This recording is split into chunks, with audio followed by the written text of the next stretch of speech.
है कि उन्होंने अपने आंदोलन को वापस लिया है। इजराइल और हिजबुल्लाह के बीच आखिरकार युद्ध विराम हो गया है। 60 दिन तक दोनों तरफ से शांति बनी रहेगी। इस डील में सबसे बड़ा हाथ अमेरिका का रहा। बाइडेन ने जाते जाते दोनों के बीच आखिरकार सीज फायर करवा ही दिया। लेकिन एक सवाल हर किसी को परेशान कर रहा है कि जब इजराइल ने हिजबुल्लाह की पूरी लीडरशिप को ही लगभग तबाह कर दिया तो फिर युद्ध विराम की जरूरत क्या थी।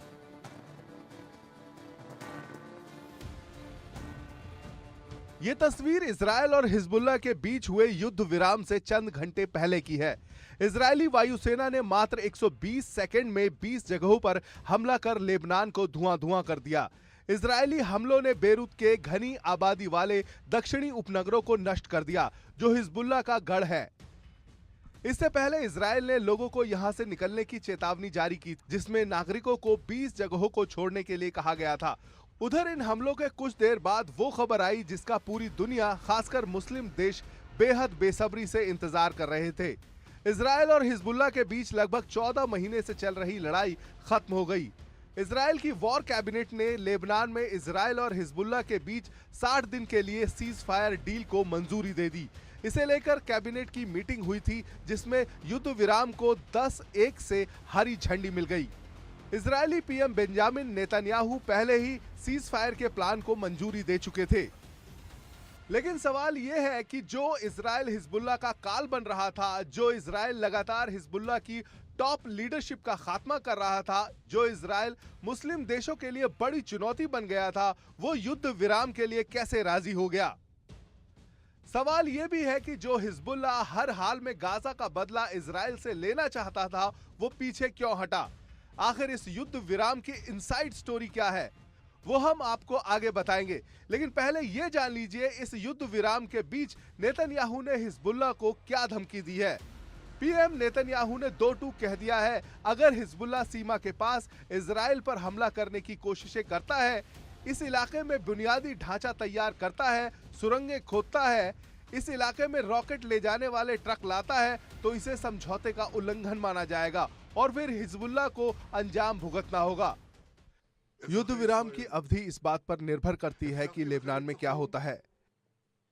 संयुक्त राज्य अमेरिका की पूरी समझ के साथ हम सैन्य कार्रवाई की पूर्ण स्वतंत्रता बनाए रखते हैं। हिजबुल्लाह समझौते का उल्लंघन करता है और खुद को हथियार बंद करने की कोशिश करता है, तो हम हमला करेंगे।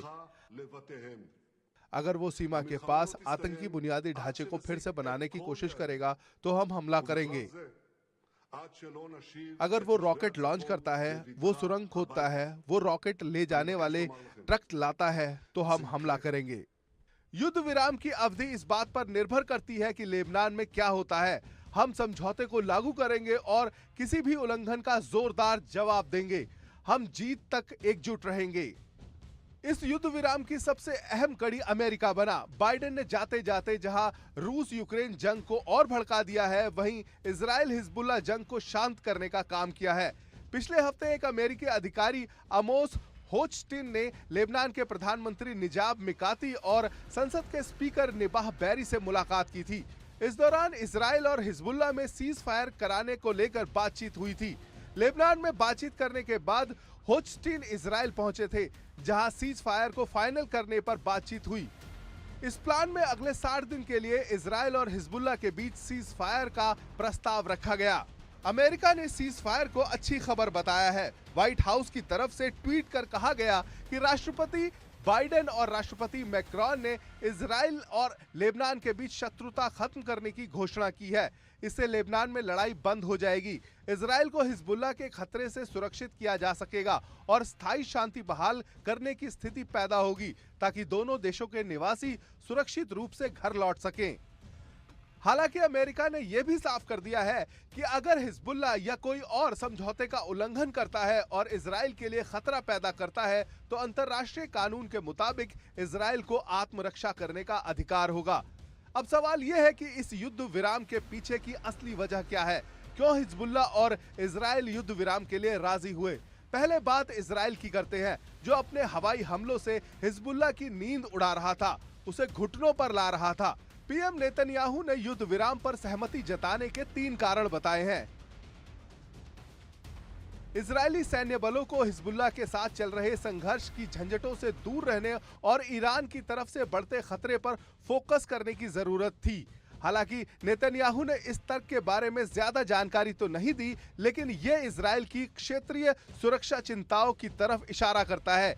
ईरान एक बार इजरायल पर रॉकेट अटैक कर चुका है और दोबारा बड़े हमले की धमकी दे रहा है, इसलिए इजरायल नहीं चाहता वो एक साथ इतने मोर्चे पर जंग लड़े।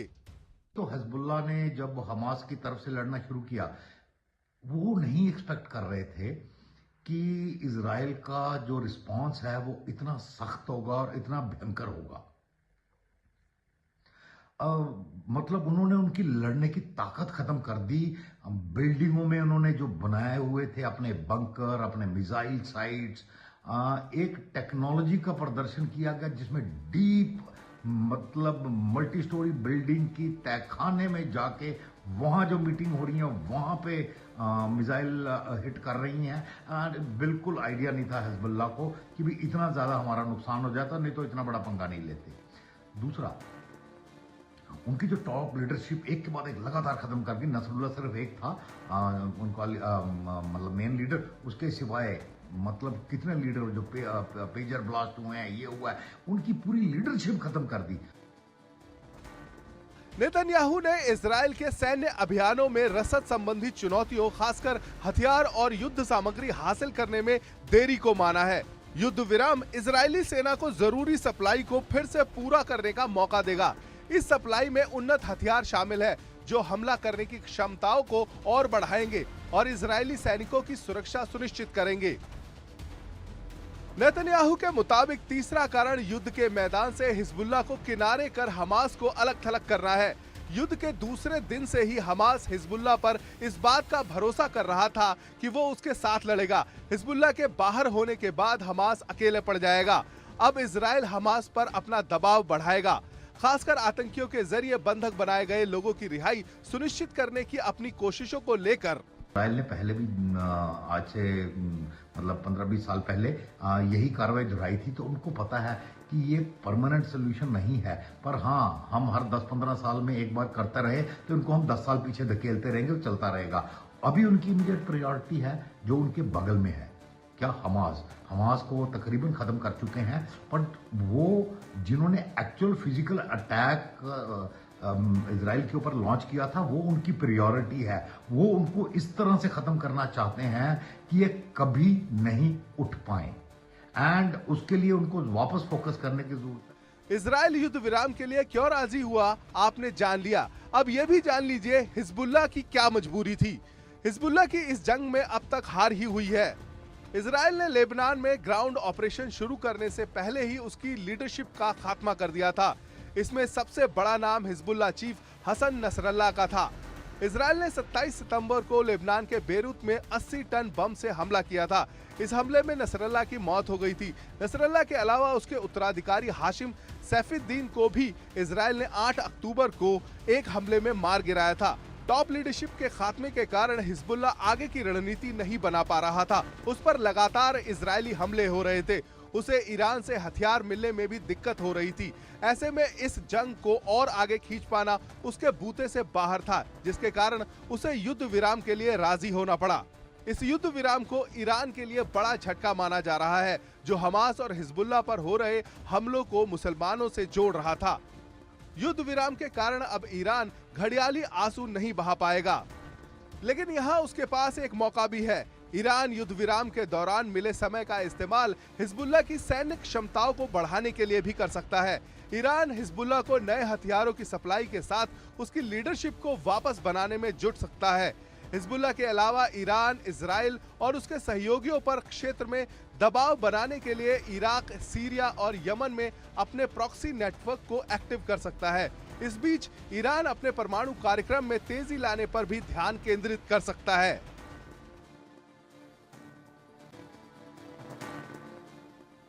इजराइल और हिजबुल्लाह के बीच युद्ध विराम का प्लान यूएन रेजोल्यूशन 1701 के आधार पर तैयार किया गया है।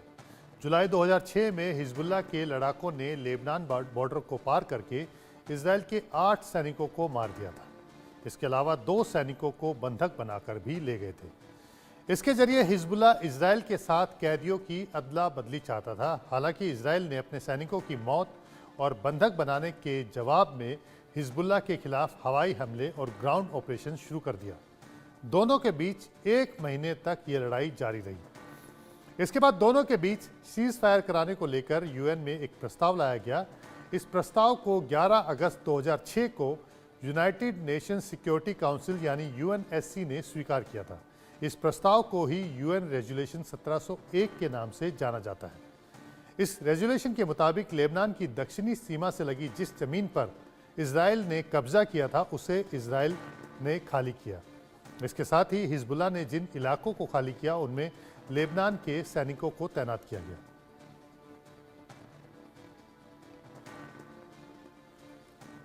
हिजबुल्लाह की टॉप लीडरशिप को इजराइल खत्म कर चुका है। इसमें सबसे ऊपर नाम है Hezbollah chief Nasrallah, Hezbollah Radwan force top commander Fuad Shukr, Hezbollah operation chief Ibrahim Aqil, south Lebanon chief commander Ali Karaki Radwan, force commander Wissam al Tawil, Hezbollah Nasr unit commander Talib Salim, Abdullah Aziz unit commander और Mohammed Nasir.